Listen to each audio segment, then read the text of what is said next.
Dear students, basic electronics के lectures के series में ये थर्ड लेक्चर में आप लोगों का फिर से स्वागत है। 2 लेक्चर ऑलरेडी आ चुके हैं, जो नहीं देखे हैं वो जाके उन्हें देखें, और जो देख चुके हैं वो नेक्स्ट लेक्चर, ये जो लेक्चर बन रहा है इसको देखें। तो सेकेंड लेक्चर में हम लोगों ने पढ़ लिया था कि पीएन जंक्शन क्या होता है, वहाँ तक हमने पढ़ लिया था। सेमीकंडक्टर फिजिक्स से स्टार्ट करके पीएन जंक्शन क्या होते हैं वहाँ तक पढ़ लिया था। तो पीएन जंक्शन क्या होता है कि इसमें एक हम लोग पी टाइप मटेरियल लेते हैं और एन टाइप मटेरियल लेते हैं, दोनों को एक साथ डिफ्यूज करते हैं तो पीएन जंक्शन बनता है। अब हम लोग को जो इसमें आगे पढ़ना है वो पढ़ना है कि पीएन जंक्शन डायोड क्या होता है, इसकी वर्किंग कैसे होती है। और ये जो टॉपिक है ये लेक्चर सीरीज में इसीलिए बना रहा हूँ क्योंकि ये बेसिक इलेक्ट्रॉनिक्स है। जिसको ये बेसिक इलेक्ट्रॉनिक्स समझ में आ गया उसको पूरा इलेक्ट्रॉनिक्स आगे तक पढ़ने में, एडवांस लेवल तक पढ़ने में कोई प्रॉब्लम नहीं आएगी, और जिसको ये समझ में नहीं आया उसको प्रॉब्लम रहेगी। तो इस लेक्चर सीरीज़ के बनाने का जो मेन पर्पज़ है कि जितने भी इलेक्ट्रॉनिक्स के स्टूडेंट हैं उनको बेसिक कॉन्सेप्ट क्लियर हो। ठीक है, तो आज हम लोग स्टार्ट करते हैं पीएन जंक्शन डायोड से। तो पीएन जंक्शन डायोड क्या होता है कि ये कब बनता है, इस form when a p-type semiconductor material is fused to a n-type semiconductor। ठीक है, जब p-type semiconductor material को n-type semiconductor material के साथ फ्यूज किया जाता है तो हमारा पीएन जंक्शन बनता है। और लास्ट लेक्चर में आप लोग पढ़ चुके हैं कि जब हम लोग ये ऐसा जंक्शन क्रिएट करते हैं तो वहाँ पे एक पोटेंशियल बैरियर क्रिएट हो जाता है। कहाँ पर क्रिएट होता है पोटेंशियल बैरियर? जंक्शन के अक्रॉस। ठीक है, उसी को हम लोग बोलते हैं कट इन वोल्टेज बोलते हैं। उसको कई नाम दिया जाता है, एक तो हम लोग बोलते हैं कट इन वोल्टेज, और एक उसी को जब इसका कैरेक्टरिस्टिक्स पढ़ोगे वोल्टेज का तो उसी को नी वोल्टेज भी बोलते हैं, उसी को पोटेंशियल बैरियर भी बोलते हैं। ठीक है, ये तीनों नाम उसी का है। ठीक, अब देखो क्या होता है कि जो हमारा पीएन जंक्शन होता है तो इसमें हम लोग दो टाइप से मेनली कनेक्शन कर सकते हैं। ठीक है, पहला कौन सा कर सकते हैं, ये देखो यहाँ पे फॉरवर्ड बायस, रिवर्स बायस, दो तरीके से कनेक्शन कर सकते हैं। ये देखो फॉरवर्ड बायस में जब हम लोग कनेक्शन करते हैं, देखो बायसिंग क्या होता है, सबसे पहले समझ लो कि बायसिंग क्या होता है। किसी भी इलेक्ट्रॉनिक्स डिवाइस को जब हम लोग बाहर से डीसी सप्लाई देते हैं तो उसको बायसिंग बोलते हैं। ठीक है, डीसी डिवाइस को अगर ऑपरेट करना है तो उसे क्या होगा, बाहर से डीसी सप्लाई देना होगा। तो जब भी हम लोग बाहर से डीसी सप्लाई देते हैं तो उसको बोलते हैं बायसिंग। उसके साथ साथ उसमें रेजिस्टेंस और भी अरेंजमेंट करते हैं ताकि जिस रीजन में हम डिवाइस को या कंपोनेंट को, इलेक्ट्रॉनिक्स कंपोनेंट को ऑपरेट कराना चाहे उसमें ऑपरेट कर सकें। तो फॉरवर्ड बायस का मतलब क्या होता है कि जो पी टाइप का मटेरियल होता है उसको हम लोग बैटरी के पॉजिटिव टर्मिनल से कनेक्ट करते हैं, और जो एन टाइप का मटेरियल होता है उससे हम लोग बैटरी के निगेटिव टर्मिनल से कनेक्ट करते हैं। तो ये हमारा हो गया फॉरवर्ड बायस। अगर पूछता है कि फॉरवर्ड बायस क्या है, तो फॉरवर्ड बायस में पी टाइप के मटेरियल को बैटरी के पॉजिटिव टर्मिनल से और एन टाइप के मटेरियल को बैटरी के निगेटिव टर्मिनल से कनेक्ट करते हैं। अब हम लोग देखेंगे कि जब हम लोग इस प्रकार का कनेक्शन देते हैं तो क्या होगा, फिर क्या डायोड के अंदर क्या फंक्शनिंग होती है। तो जैसा कि हम लोग जानते हैं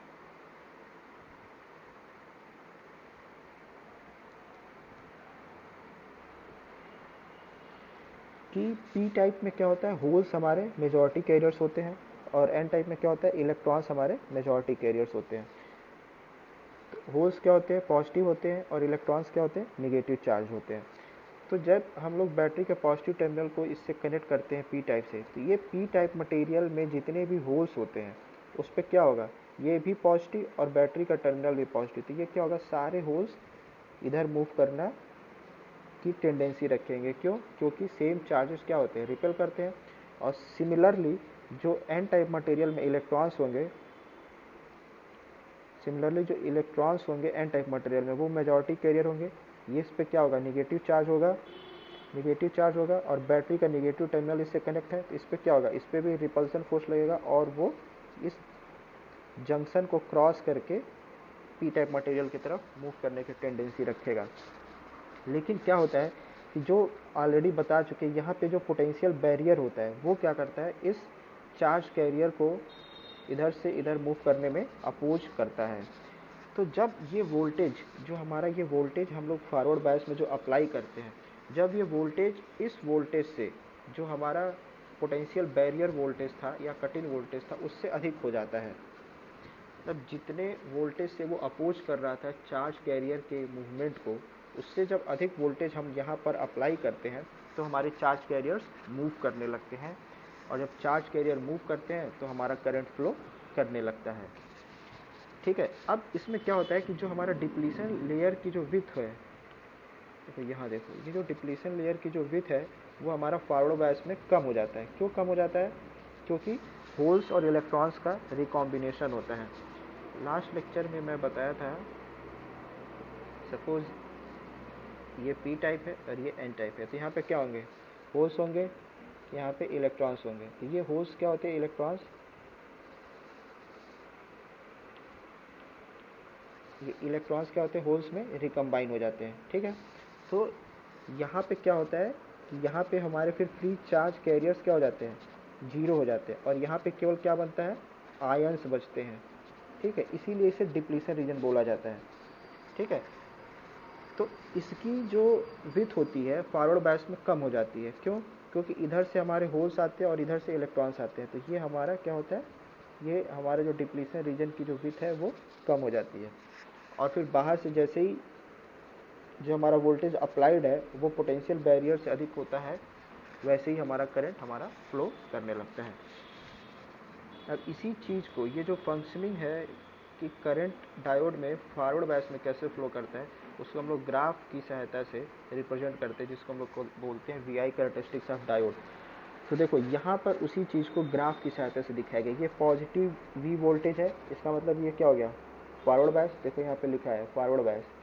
ठीक है, और करंट भी हमारा किस डायरेक्शन में फ्लो होगा, फॉरवर्ड डायरेक्शन में, इसीलिए इसको बोलते हैं फॉरवर्ड करंट। ये हो गया फॉरवर्ड करंट और ये हो गया फॉरवर्ड वोल्टेज। ठीक, तो इनिशियली क्या होता है, अब देखो इस एक्सिस पे क्या है, V है, और इस एक्सिस पे क्या है, I है। ठीक है, इसमें मिली एम्पियर बहुत ही कम करंट फ्लो करता है। इलेक्ट्रॉनिक्स में चूँकि वोल्टेज ही हमारा कम होता है और सो करंट भी हमारा कम फ्लो करता है। तो देखो इनिशियली जैसे हम लोग वोल्टेज बढ़ा रहे हैं, ठीक है ना, ये देखो वोल्टेज एक्सिस पे आगे बढ़ रहे हैं, तो करंट एक्सिस पे कितना बढ़ रहा है, केवल इतना ही बढ़ रहा है। कहाँ तक, इतना तक। और ये जो था, इसी को हम लोग क्या बोलते हैं, नी वोल्टेज बोलते हैं यहाँ पर। क्यों? क्योंकि यहाँ पे देखो एक नी टाइप का शेप बनता है, कर्व, नी मतलब घुटना। तो नी वोल्टेज तक हम लोग जब वोल्टेज बढ़ाते हैं तो हमारा करंट हमारा इंक्रीज नहीं करता है। लेकिन जैसे ही वोल्टेज नी वोल्टेज को सरपास करता है, नी वोल्टेज से जैसे ही हमारा वोल्टेज बढ़ता है तो हमारा करंट सडनली इंक्रीज करता है। अब इसके अधिक, इसके आगे वोल्टेज इतना बढ़ता है और हमारा करंट कितना बढ़ता है, इतना बढ़ता है। इसका मतलब क्या समझ में आता है कि नी वोल्टेज तक हमारा करंट जो होता है वो स्लोली इंक्रीज करता है या बहुत ही कम करंट फ्लो करता है। नी वोल्टेज के आगे हमारा करंट क्या होता है, सडनली इंक्रीज करता है, मतलब एक्सपोनेंशियली इंक्रीज करता है।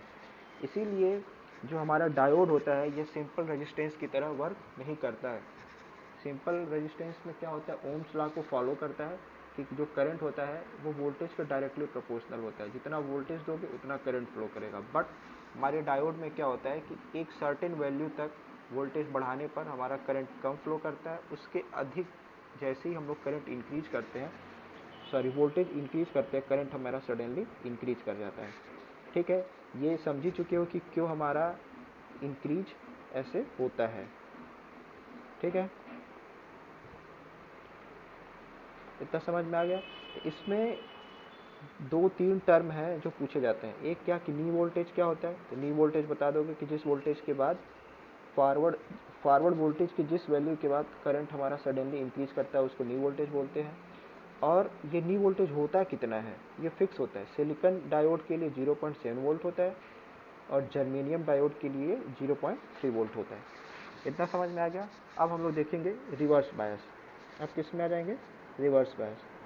तो फॉरवर्ड बायस में कनेक्शन कैसे करते थे,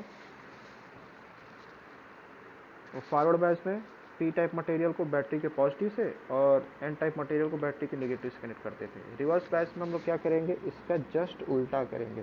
क्या करेंगे, इसका जस्ट अपोजिट करेंगे। इसमें हम लोग क्या करेंगे, पी टाइप मटेरियल को बैटरी के निगेटिव टर्मिनल से कनेक्ट करेंगे और एन टाइप मटेरियल को बैटरी के पॉजिटिव टर्मिनल से कनेक्ट करेंगे। तो देखो इसमें क्या होगा, ये क्या होगा निगेटिव, और यहाँ पे पी टाइप में क्या थे, होल्स थे, होल्स क्या होते हैं पॉजिटिव, तो ये क्या होगा इधर अट्रैक्ट होगा। और एन टाइप में क्या होता है इलेक्ट्रॉन्स, ये क्या होते हैं निगेटिव, और इधर क्या है पॉजिटिव, तो ये क्या करेगा इलेक्ट्रॉन इधर मूव करेगा। तो दोनों चार्ज कैरियर जो हो गए, पी टाइप में जो चार्ज कैरियर था मेजॉरिटी वो क्या था, होल्स था, और एन टाइप मटेरियल में जो मेजॉरिटी चार्ज कैरियर्स क्या थे, इलेक्ट्रॉन्स थे। वो दोनों क्या होते हैं जंक्शन से दूर मूव करते हैं, जिसके कारण हमारा ये जो डिप्लीशन लेयर था ये और हमारा बढ़ जाता है, इंक्रीज कर जाता है, ठीक है।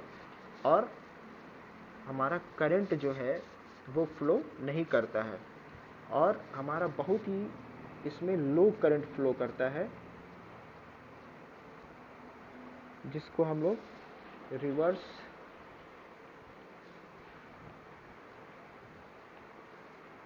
जिसको हम बोलते हैं रिवर्स सैचुरेशन करंट। और ये लो करंट क्यों फ्लो करता है वो मैं अभी बताता हूँ आप लोग को। वो फ्लो करता है माइनॉरिटी कैरियर्स के कारण। देखो माइनॉरिटी कैरियर्स क्या होता है, फर्स्ट सेकेंड लेक्चर में बताया गया है कि देखो ये जो पी टाइप का रीजन है इसमें कुछ इलेक्ट्रॉन्स होंगे, ठीक है। इसमें मेजॉरिटी कैरियर्स क्या था, मेजॉरिटी कैरियर्स होल्स थे, लेकिन कुछ जो होंगे इसमें इलेक्ट्रॉन्स होंगे। और उस पर जब ये निगेटिव टर्मिनल से कनेक्ट था तो वो क्या करेगा जंक्शन को क्रॉस करेगा, और यहाँ पे कुछ होल्स होंगे, ठीक है, जो माइनॉरिटी कैरियर्स होंगे। तो वो भी क्या होगा, जब इस पे पॉजिटिव टर्मिनल से ये कनेक्ट है तो ये मूव करेगा इधर, जंक्शन को क्रॉस करेगा।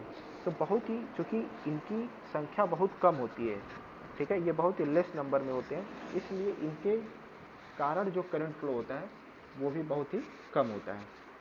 इतना बात समझ में आया। और जो माइनॉरिटी कैरियर्स होते हैं वो कैसे क्रिएट होते हैं वो मैं बता चुका हूँ। वो इसलिए क्रिएट होते हैं कि हमारा रूम टेम्परेचर पे जो कोवैलेंट बॉन्ड होता है वो ब्रेक नहीं होता है, लेकिन रूम टेम्परेचर से अगर करंट हमारा टेम्परेचर हमारा जब और इंक्रीज होता है तो कुछ जो बॉन्ड होते हैं कोवैलेंट बॉन्ड जिससे कि एटम्स जुड़े रहते हैं वो ब्रेक होता है और फ्री कैरियर्स क्रिएट हो जाते हैं, और उसके कारण हमारा माइनॉरिटी कैरियर्स मिलते हैं। तो इनकी संख्या बहुत कम होती है, इसलिए इनके कारण जो करंट फ्लो होता है वो भी बहुत ही कम होता है। अब इसको हम लोग ग्राफ की सहायता से देखेंगे क्या होता है, ठीक। अब देखो रिवर्स बायस में क्या होता है कि हम वोल्टेज को, देखो वोल्टेज इस एक्सिस पे है और करंट हमारा इस एक्सिस पे है। तो वोल्टेज हम लोग इंक्रीज करते जाते हैं, यहाँ तक वोल्टेज इंक्रीज करते हैं, और करंट कितना इंक्रीज होता है, करंट केवल कितना इंक्रीज होता है, केवल इतना, ठीक है। और ये जो करंट जो फ्लो करता है इसी को हम लोग बोलते हैं लीकेज करंट, ठीक है। लीकेज करंट क्यों बोलते हैं, क्योंकि ये करंट हमारा डिजायरेबल नहीं होता है। मतलब कि रिवर्स बायस में हम चाहते हैं कि डायोड के थ्रू कोई करंट फ्लो ना हो, और ये करंट फ्लो होता है, मतलब कि ये करंट क्या हो रहा है, लीक हो रहा है, ये अनडिजायर्ड करंट है, इसीलिए इसको हम लोग क्या बोलते हैं, लीकेज करंट बोलते हैं। और इसकी वैल्यू कितनी होती है, सिलिकॉन के लिए होती है 20 माइक्रो एम्पियर से कम होती है, और जर्मेनियम के लिए होती है 50 माइक्रो एम्पियर से कम होती है, ठीक है। अब देखो ये यहाँ पे लिखा है रिवर्स ब्रेक डाउन वोल्टेज। ये क्या होता है, रिवर्स बायस का ये बहुत ही इम्पॉर्टेंट कॉन्सेप्ट है, ब्रेक डाउन होना, ठीक है। तो रिवर्स ब्रेक डाउन वोल्टेज क्या होता है और ब्रेक डाउन क्या होता है ये हम लोग अच्छे से समझेंगे। इसको बहुत ही ध्यान से सुनना है क्योंकि बहुत ही ज़्यादा इंपॉर्टेंट है, हर जगह क्वेश्चन पूछा जाता है, कंपटीशंस में भी हर जगह पूछा जाता है। अब देखो यहाँ पे हम लोग डायग्राम की सहायता से समझेंगे।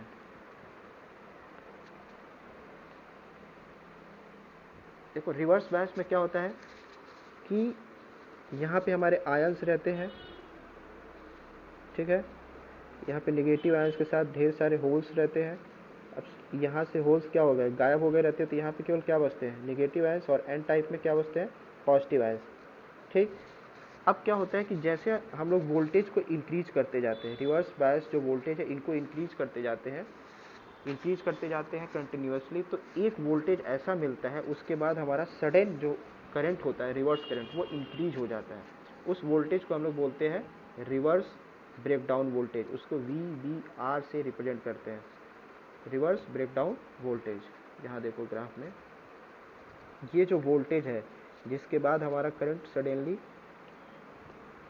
इंक्रीज हो जाता है, उसको हम लोग बोलते हैं VBR, रिवर्स ब्रेकडाउन वोल्टेज। अब ये करंट सडनली इंक्रीज क्यों हो जाता है वो समझते हैं। देखो यहाँ पे क्या होता है कि जब हम लोग वोल्टेज इंक्रीज करते जाते हैं, तो वोल्टेज इंक्रीज होने के कारण जो हमारा यहाँ पे बॉन्ड होता है, जिसकी सहायता से हमारे आयंस कनेक्ट होते हैं, वो बॉन्ड क्या होता है, ब्रेक हो जाता है। तो जब एक बॉन्ड ब्रेक होता है तो हमें 2 इलेक्ट्रॉन्स फ्री होते हैं। ठीक है, अब क्या है, बाहर से वोल्टेज इस पे अप्लाइड है, ठीक है, तो वोल्टेज के कारण इस इलेक्ट्रॉन्स पे क्या होगा, फोर्स लगेगा, फिर ये इलेक्ट्रॉन क्या करेगा, मूव करेगा, फिर ये इलेक्ट्रॉन जाके 2 और बॉन्ड को ब्रेक करेगा। ठीक है, तो फिर इससे कितने इलेक्ट्रॉन्स हो जाएंगे, एक बॉन्ड से 2 इलेक्ट्रॉन फ्री होंगे, तो फिर कितने इलेक्ट्रॉन हो गए फ्री, 4। फिर 4 जाएंगे और ये क्या करेंगे, 4 बॉन्ड को ब्रेक करेंगे, फिर कितने, 2 यहाँ से, 2 यहाँ से, 2 यहाँ से, 2 यहाँ से, फिर हमारे कितने इलेक्ट्रॉन फ्री हो गए, 8। फिर 8 जाएंगे, वो एक बॉन्ड को ब्रेक करेंगे और फिर कितने फ्री इलेक्ट्रॉन हो जाएंगे, 16। ये जो प्रोसेस है चलता रहता है, और विद इन फ्यू सेकंड्स, कुछ ही सेकंड्स में हमारे यहाँ पे फ्री इलेक्ट्रॉन्स क्या होते हैं, बहुत ज़्यादा इंक्रीज कर जाते हैं। और जैसा हमारा कनेक्शन होता है, फ्री इलेक्ट्रॉन्स क्या होगा, इधर अट्रैक्ट होंगे ये पॉजिटिव टर्मिनल की तरफ, और हमारा करंट जो हमारा होता है वो फ्लो करने लगता है। ठीक है, तो जब इस टाइप का ब्रेकडाउन होता है तो इसे बोलते हैं एवलांच ब्रेकडाउन। अभी हम लोग आगे पढ़ेंगे कि और एक दूसरा टाइप का ब्रेकडाउन होता है, उसे बोलते हैं जेनर ब्रेकडाउन। ठीक है, तो ब्रेकडाउन कब होता है, जब हम लोग रिवर्स वोल्टेज को इंक्रीज करते हैं कंटिन्यूसली, तो एक सर्टेन वोल्टेज की वैल्यू मिलती है जिसके बाद हमारा करंट सडनली इंक्रीज हो जाता है, उस वोल्टेज को बोलते हैं रिवर्स ब्रेकडाउन वोल्टेज। अब ब्रेकडाउन क्यों होता है, ये 2 कारण होते हैं। पहला रीजन ये समझ चुके कि जो आयंस होते हैं उनका जो बॉन्ड होता है वो क्या होता है, ब्रेक हो जाता है, जिससे कि इलेक्ट्रॉन फ्री होता है, फिर वो इलेक्ट्रॉन फर्दर अनदर बॉन्ड्स को ब्रेक करता है, और फिर वहाँ से फ्री इलेक्ट्रॉन्स और मिलते हैं, फिर ये कंटिन्यूस प्रोसेस चलता रहता है, और with in few seconds number of free electrons काफ़ी अमाउंट में हो जाते हैं, जिससे हमारा करंट फ्लो करने लगता है। ये तो हो गया फर्स्ट, इसको हम लोग ग्राफ की सहायता से समझ लेते हैं। ठीक है, अब देखो ये जो इसमें बनाया है ये हर जगह गलत बना देते, ऐसे नहीं होता। ये ग्राफ देखो कैसे रहता है कि हमारा शुरू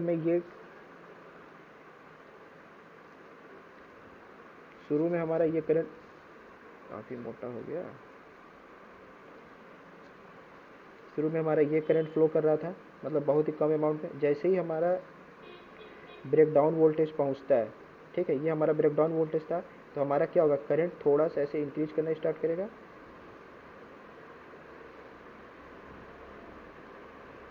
और ये करंट हमारा ऐसे इंक्रीज कर जाएगा। ये जो सडन ड्रॉप दिखाता है ना, सडन इंक्रीज होता है, ये ऐसे नहीं होता है, ये सब जगह गलत बनाते हैं। ठीक है, क्योंकि ये कौन सा है, ये हम लोग ये किस टाइप के ब्रेकडाउन में होता है, एवलांच ब्रेकडाउन में होता है।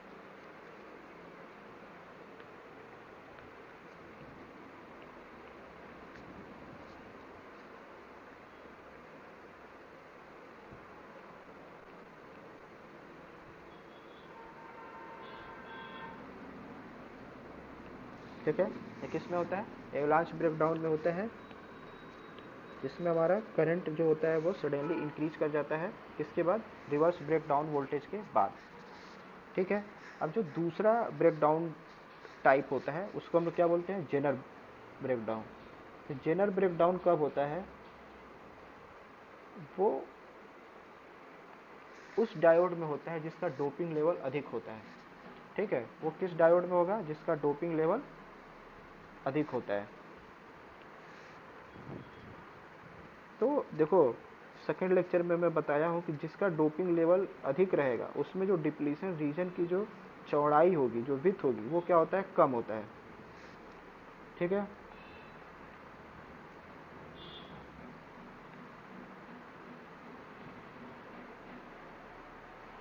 जो डिप्लीशन रीजन की जो विथ होगी वो कम होगी। अगर सपोज कि अगर ये जेनर डायोड होता है, उसको जेनर डायोड बोलते ही हैं जिसका डिप्लीशन, जिसकी डोपिंग लेवल अधिक होती है। तो उसमें क्या होगा कि जो डिप्लीशन रीजन की जो विथ होगी वो क्या होगी, कम होगी, केवल इतनी होगी डिप्लीशन रीजन की विथ। अब जब हम लोग यहाँ पे रिवर्स ब्रेकडाउन वोल्टेज बढ़ाते हैं तो क्या होता है, यहाँ पे जो इलेक्ट्रिक फील्ड जो अप्लाइड होता है उसकी वैल्यू बहुत अधिक हो जाती है, क्योंकि इलेक्ट्रिक फील्ड का फार्मूला क्या होता है, E equal to V by D, जहाँ पे डी क्या होता है डिस्टेंस और वी क्या होता है वोल्टेज अप्लाइड। क्योंकि यहाँ पे जो डिप्लीशन रीजन की जो विथ है वो क्या है, कम है। अगर डी कम होगा, अगर यहाँ पे जो डिस्टेंस होगा वो क्या होगा, अगर ये कम है और वोल्टेज हमारा इंक्रीज करते जा रहा है तो इलेक्ट्रिक फील्ड क्या होगा, बहुत ही अधिक होगा। क्योंकि यहाँ पे क्या है, डिनोमिनेटर में डी है तो इसकी वैल्यू कम होगी तो ई क्या होगा, इंक्रीज करता जाएगा, इंक्रीज करेगा या फिर अधिक होगा। तो कम वोल्टेज पर ही यहाँ पे इलेक्ट्रिक फील्ड इतना अधिक हो जाता है कि हमारे जो आयंस के बॉन्ड होते हैं वो क्या होते हैं, ऑल ऑफ सडन ब्रेक हो जाते हैं। एवलांच की तरह ऐसा नहीं होता कि एक बॉन्ड ब्रेक होगा फिर उससे 2 इलेक्ट्रॉन निकलेगा, फिर वो 2 को ब्रेक करेगा, फिर 4 इलेक्ट्रॉन निकलेगा, ऐसा नहीं होगा। क्योंकि इसमें इलेक्ट्रिक फील्ड इतना इंटेंस हो जाता है, इतना अधिक हो जाता है कि all of sudden large number of bonds break हो जाते हैं, मतलब कि कई नंबर, मतलब अधिक बॉन्ड ब्रेक हो जाते हैं एक ही साथ। क्यों, क्योंकि इलेक्ट्रिक फील्ड अधिक हो जाता है। जिससे क्या होता है कि हमारा करंट जो होता है वो हमारा सडनली इंक्रीज हो जाता है। और जो हमारा जो ये जो वीजेड होता है, ये जो जेनर वोल्टेज होता है जिसके बाद हमारा ब्रेकडाउन होता है उसको हम लोग क्या बोलते हैं, जेनर वोल्टेज। इसकी जो वैल्यू होती है वो वैल्यू ब्रेकडाउन वोल्टेज से कम होती है। तो उसको अगर हम लोग इसी में बनाना चाहें तो बना सकते हैं। इसमें क्या होगा कि ये जो VBR होता है अगर ये यहाँ पे है तो हमारा जो जेनर वोल्टेज मिलता है VZ वो हमारा यहीं पे मिल जाता है। और जैसे ही ये जेनर वोल्टेज पहुँचता है वहाँ पे हमारा जो करंट होता है वो सडनली ऐसे इंक्रीज कर जाता है। ठीक है, इसको देखो कहीं मैं बना, ये देखो, चूँकि ये अलग से पढ़ते हैं, चूँकि इस पर अलग से क्वेश्चन पूछा जाता है कि एवलांच ब्रेकडाउन क्या होता है, कब होता है, जेनर ब्रेकडाउन क्या होता है और ये कब होता है। तो इसमें देखो ये हो गया तुम्हारा जेनर ब्रेकडाउन, इसको बोलते हैं VZ, और ये हो गया हमारा एवलांच ब्रेकडाउन जो किसके बाद होता है, रिवर्स ब्रेकडाउन वोल्टेज के बाद और ये VZ के बाद। तो रिवर्स बायस में क्या क्या पढ़े, यहाँ से देखते हैं।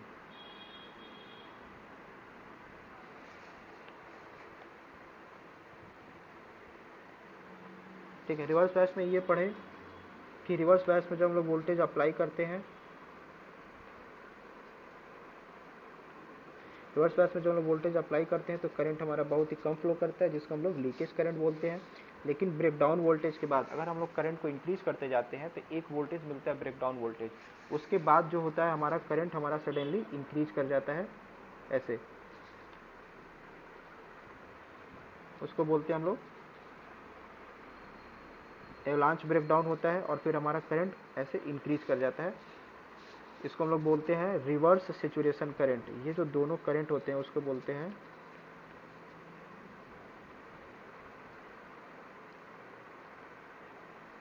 Reverse saturation current.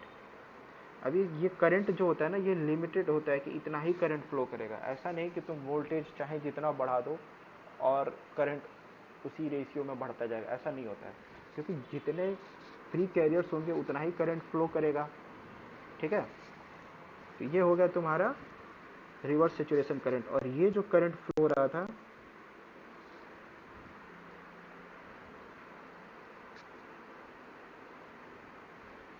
और ये जो करंट फ्लो हो रहा था इसको हम लोग बोलते हैं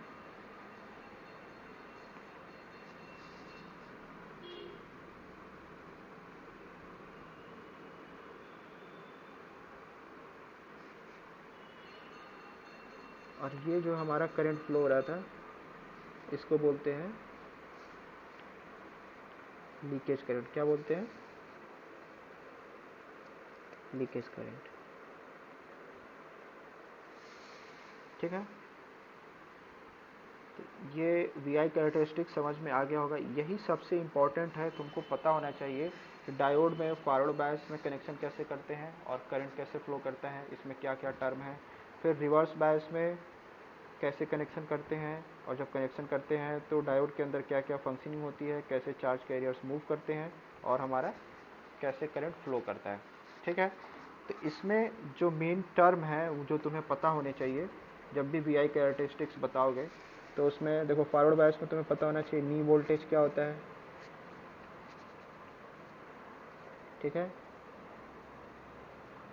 और रिवर्स बायस में तुम्हें ब्रेकडाउन वोल्टेज पता होना चाहिए।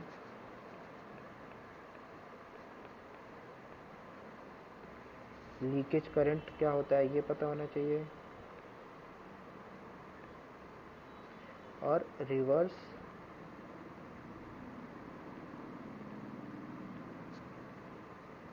सैचुरेशन करंट क्या होता है, ये चीज़ें तुम्हें पता होनी चाहिए। ठीक है, तो ये समझ में आ गया होगा कि डायोड को जब हम लोग बायसिंग करते हैं तो उसमें कैसे करंट फ्लो करता है, और ये जो डायोड का वी आई कैरेक्टरिस्टिक्स है ये समझ में आ गया होगा। ठीक, अब हम लोग आगे चलते हैं। अब देखो जो डायोड का जो मेन कैरेक्टरिस्टिक होता है, या जो डायोड होता है, ये क्या करता है, तुमने देखा कि फॉरवर्ड बायस में इसमें करंट फ्लो करता है और रिवर्स बायस में हमारा करंट फ्लो नहीं करता है, लीकेज करंट फ्लो करता है जिसकी वैल्यू बहुत ही कम होती है। कब तक, जब तक कि ब्रेकडाउन ना हो। तो हम लोग इसी हिसाब से बायसिंग करते हैं, बाहर से सप्लाई डीसी सप्लाई इस तरीके से देते हैं कि हमारा ब्रेकडाउन की कंडीशन न रीच करे रिवर्स बायस में। ठीक है,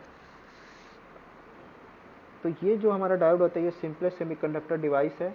ठीक है, जो क्या करता है कि केवल एक डायरेक्शन में हमारा करंट फ्लो करता है, passing current in only one direction. ठीक है, और क्या करता है कि ये लीनियरली बिहेव नहीं करता है, it doesn't behave linearly with respect to voltage applied. मतलब इसका मतलब क्या हुआ कि जिस रेशियो में वोल्टेज जो अप्लाई किए हो उसको इंक्रीज करोगे, उसी रेशियो में करंट इंक्रीज नहीं करता है।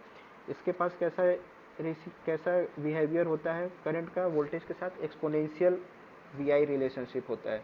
मतलब कि वोल्टेज बढ़ाओगे तो कुछ समय तक तो फॉरवर्ड बायस में कुछ समय तक तो करंट बहुत ही कम फ्लो करता है, लेकिन नी वोल्टेज के बाद जो हमारा करंट होता है वो वोल्टेज के साथ एक्सपोनेंशियली इंक्रीज करता है। ठीक है, इतना ही चीज़ है। और क्या मेन चीज़ था इसमें कि फॉरवर्ड बायस में क्या होता है, जो हमारा डिप्लीशन रीजन की जो विड्थ होती है वो डिक्रीज होती है, और रिवर्स बायस में जो हमारा डिप्लीशन रीजन की जो विड्थ होती है वो इंक्रीज होती है। और ये हो गया तुम्हारा वी आई कैरेक्टरिस्टिक्स। अब देखो जीरो बायस जो है ये लास्ट लेक्चर में बता चुके हैं। जीरो बायस में क्या होता है कि जब हम लोग पी टाइप मटेरियल और एन टाइप मटेरियल को सिंपली वायर से कनेक्ट करके एक पाथ प्रोवाइड कर देते हैं और कोई भी बैटरी कनेक्ट नहीं करते हैं, तो क्या होता है हमारा यहाँ पे बिल्ट इन वोल्टेज जनरेट हो जाता है या कट इन वोल्टेज जनरेट हो जाता है, जो कि 0.3 से 0.7 वोल्ट तक होता है। अब देखो इसको रिप्रेजेंट कैसे करते हैं। रिवर्स बायस में क्या होता है, जो हमारा डायोड होता है कैसे वर्क करेगा, क्योंकि करंट फ्लो नहीं करता है, लीकेज करंट फ्लो करता है जो कि माइक्रो एम्पियर में होता है, जो कि बहुत ही कम होता है, निग्लेजिबल होता है। तो रिवर्स बायस में जो हमारा डायोड होता है वो कैसे वर्क करता है, ओपन सर्किट की तरह वर्क करता है। ओपन सर्किट मतलब जैसे स्विच ऑन ऑफ करते हो सर्किट में क्या होगा, वहाँ से करंट फ्लो नहीं करेगा। तो डायोड हमारा कैसे वर्क करता है, ओपन सर्किट की तरह वर्क करता है, किसमें, रिवर्स बायस में। इसका मतलब यहाँ पे करंट फ्लो नहीं करता है। फॉरवर्ड बायस में कैसे ये वर्क करता है, शॉर्ट सर्किट की तरह वर्क करता है, मतलब कि जहाँ पर भी ये लगा रहेगा वहाँ से क्या होगा, करंट हमारा फ्लो करेगा। तो ये चीज़ केवल टर्म बदला गया है कि ओपन सर्किट हो गया, शॉर्ट सर्किट हो गया, क्योंकि फॉरवर्ड बायस में करंट फ्लो करेगा। और किसी भी सर्किट में करंट फ्लो कब करता है, जबकि वो सर्किट पूरा क्लोज हो। सपोज कि ये बैटरी लगा है, ये रेजिस्टेंस लगा है, यहाँ पे कोई लोड लगा है सपोज, ठीक है। अब इसमें करंट तभी फ्लो करेगा जब ये सर्किट पूरा कंप्लीट हो। अगर यहाँ पे सर्किट हम यहाँ पे ब्रेक कर देते हैं, जैसे ये वाला जो एरिया है इसको हमने ब्रेक कर दिया यहाँ से, यहाँ पे रेजिस्टेंस लगा और यहाँ पे ब्रेक कर दिया। यहाँ पे क्या है, कोई पाथ अगर नहीं मिलेगा तो ओपन सर्किट हो गया, कोई करंट फ्लो नहीं करेगा। ओपन सर्किट का मतलब ये होता है। शॉर्ट सर्किट का मतलब कि यहाँ पे क्या हो गया, पाथ प्रोवाइड कर दिए, वायर से कनेक्ट कर दिए या किसी डिवाइस के थ्रू कनेक्ट कर दिए, तो ये पाथ पूरा कंप्लीट हो गया, तभी इसमें करंट फ्लो करेगा, तो इसको क्या बोलोगे, शॉर्ट सर्किट। तो फॉरवर्ड बायस में करंट फ्लो करता है, तो फॉरवर्ड बायस में डायोड कैसे वर्क करेगा, शॉर्ट सर्किट की तरह। और रिवर्स बायस में करंट फ्लो नहीं करता है, तो यहाँ पर डायोड कैसे वर्क करेगा, ओपन सर्किट की तरह। ठीक है, इतना समझ गए। अब जितना अभी तक डायोड, पीएन जंक्शन डायोड के बारे में पढ़े हो, उसका समरी देख लेते हैं पॉइंट के फॉर्म में। ठीक है, तो देखो फॉलोइंग इंपॉर्टेंट टर्म है। इसमें क्या होता है, देखो सेमीकंडक्टर मटेरियल में दो चार्ज कैरियर्स होते हैं, मोबाइल चार्ज कैरियर्स होते हैं, एक होल्स होता है और दूसरा इलेक्ट्रॉन्स होते हैं। ठीक है, होल्स जो होते हैं वो क्या होते हैं, पॉजिटिवली चार्ज होते हैं, और जो इलेक्ट्रॉन्स होते हैं वो निगेटिवली चार्ज होते हैं, पता ही है। जब डोनर इम्प्योरिटी के साथ हम लोग डोपिंग करते हैं तो क्या बनता है, हमारा एन टाइप सेमीकंडक्टर मटेरियल बनता है। फर्स्ट लेक्चर में बता चुके हैं, जो नहीं पढ़े हैं जाके उसको एक बार देख लें। और जब इसी जो डोनर इम्प्योरिटी होता है वो कैसा होगा, वो होगा तुम्हारा पेंटावैलेंट होगा। पेंटावैलेंट का मतलब कि ऐसे एलिमेंट जिसके बाहरी कोश में 5 इलेक्ट्रॉन होंगे, जिसके बाहरी सेल में, आउटर सेल में 5 इलेक्ट्रॉन होंगे, 4 बॉन्ड बना लेगा और 1 इलेक्ट्रॉन एक्स्ट्रा बच जाएगा। वही जो इलेक्ट्रॉन को ये डोनेट करता है, वही electron as a free charge carrier move करता है। ठीक है, पी टाइप सेमीकंडक्टर मटेरियल कैसे बनता है, इसमें हम लोग क्या करते हैं, एक्सेप्टर इम्प्योरिटी के साथ डोपिंग करते हैं। जैसे कि बोरान, मतलब कि किसकी इसमें डोपिंग करेंगे हम लोग, ट्राईवैलेंट की। ट्राईवैलेंट एटम की डोपिंग करोगे जिसके बाहरी कोश में कितने इलेक्ट्रॉन होंगे, 3। तो क्या होगा, हमें बॉन्ड बनाने के लिए 4 इलेक्ट्रॉन चाहिए, तो 1 इलेक्ट्रॉन की कमी हो जाती है। तो जो 1 इलेक्ट्रॉन की कमी होती है उसी से क्या होता है, होल्स क्रिएट हो जाता है और फिर उसके कारण करंट फ्लो करता है। तो जब हम एक्सेप्टर इम्प्योरिटी की डोपिंग करते हैं तो हमारा कौन सा मटेरियल बनता है, पी टाइप का। अब देखो जो हमारा जंक्शन होता है, जब पी टाइप और एन टाइप मटेरियल को एक साथ फ्यूज करके रखते हैं तो एक जंक्शन बन जाता है, और उस जंक्शन में कोई चार्ज कैरियर नहीं होता है। और चार्ज कैरियर नहीं होता है इसीलिए उसको क्या बोलते हैं, डिप्लीशन रीजन बोलते हैं। डिप्लीशन का मतलब होता है भाग जाना, डिप्लीट का मतलब होता है किसी एरिया को छोड़ के चले जाना। तो वहाँ से चार्ज कैरियर्स, जो फ्री चार्ज कैरियर्स होते हैं, जंक्शन के पास से मूव कर जाते हैं, तो वहाँ पे कोई चार्ज कैरियर नहीं बचता। तो वहाँ पे क्या बचता है, वहाँ पे बचता है इमोबाइल आयंस। ठीक है, इमोबाइल का मतलब, मोबाइल मतलब कि जो मूव कर सके, और इमोबाइल मतलब कि जो मूव ना कर सके। क्योंकि जो हमारे एटम्स हैं वो मूव नहीं करते हैं, जो फ्री इलेक्ट्रॉन्स या जो फ्री चार्ज कैरियर्स है वही मूव करते हैं। तो ये क्या हो गया, आयंस, जितने एटम्स है वो तो बॉन्ड के थ्रू बंधे होते हैं एक दूसरे से। ठीक है, तो वहाँ पे क्या हो गया, सारे चार्ज कैरियर्स चले गए, तो वहाँ पे क्या बचा, फिर केवल आयंस बचे। और आयंस क्या होगा, वो तो एटम्स हैं और वो मूव नहीं करेंगे। अब क्या जो सबसे इम्पॉर्टेंट जो टॉपिक है कि जो ये डिप्लीशन रीजन होता है वो हमारा क्या होता है, जो वोल्टेज जो अप्लाई किया जाता है उसके साथ ये वेरी करता है। जैसे फॉरवर्ड बायस में ये क्या होता है, डिक्रीज हो जाता है, और रिवर्स बायस में ये क्या होता है, इंक्रीज हो जाता है। जब जीरो बायस्ड है या फिर नो एक्सटर्नल एनर्जी, जब बाहर से हम लोग कोई वोल्टेज अप्लाई नहीं करते हैं तो 0.3 वोल्ट का वहाँ पे वोल्टेज क्रिएट होता है जर्मेनियम के लिए, और 0.7 वोल्ट क्रिएट हो जाता है बैरियर पोटेंशियल सिलिकॉन के लिए। ठीक है, 0.7 डायोड सिलिकॉन के लिए और 0.3 जर्मेनियम के लिए। ये भी ऑब्जेक्टिव में कंपटीशन में क्वेश्चन पूछा जाता है कि सिलिकॉन डायोड का कट इन वोल्टेज कितना होता है, या पोटेंशियल बैरियर कितना होता है, और जर्मेनियम डायोड का कितना होता है। और जब डायोड हमारा फॉरवर्ड बायस में होता है तो क्या होता है, जो डिप्लीशन रीजन होता है वो हमारा रिड्यूस होता है। क्या होता है, डिप्लीशन रीजन रिड्यूस होता है। और डायोड कैसे वर्क करता है, शॉर्ट सर्किट की तरह, और फिर हमारा पूरे सर्किट में करंट फ्लो करता है। फिर जब हमारा डायोड रिवर्स बायस में होता है तो क्या होता है, थिकनेस जो होती है डिप्लीशन रीजन की वो इंक्रीज कर जाती है। जैसे ये इंक्रीज करेगा तो कैसे करेगा, डायोड हमारा ओपन सर्किट की तरह वर्क करेगा और ब्लॉक करेगा करंट फ्लो को, और हमारा कोई करंट फ्लो नहीं होता है। बहुत ही स्मॉल निग्लिजिबल करंट फ्लो होता है जिसको हम लोग बोलते हैं लीकेज करंट। इतना समझ में आ गया। इसके बाद क्या है, इसके बाद है कि हमारा ब्रेकडाउन जब होता है रिवर्स बायस में, रिवर्स बायस में जब हमारा ब्रेकडाउन होता है तब हमारा large amount of current suddenly flow करता है, large amount of current suddenly flow करता है, जिसको हम लोग क्या बोलते हैं, रिवर्स सेचुरेशन करंट। ये जो होता है इसको हम लोग बोलते हैं रिवर्स सेचुरेशन करंट। ठीक है, तो आज के लेक्चर में बस इतना ही करते हैं, इसको देखना, अच्छे से समझना, फिर नेक्स्ट हम लोग आगे पढ़ेंगे।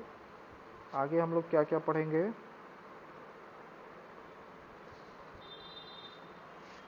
करंट एंड वोल्टेज रिलेशनशिप पढ़ेंगे जंक्शन डायोड का, ठीक है, और जंक्शन कैपेसिटेंस पढ़ेंगे, और इसमें drift and diffusion current flow करता है वो पढ़ेंगे। ठीक है, तो अभी के लिए इतना ही, इसको अच्छे से आप लोग पढ़ें। Thank you.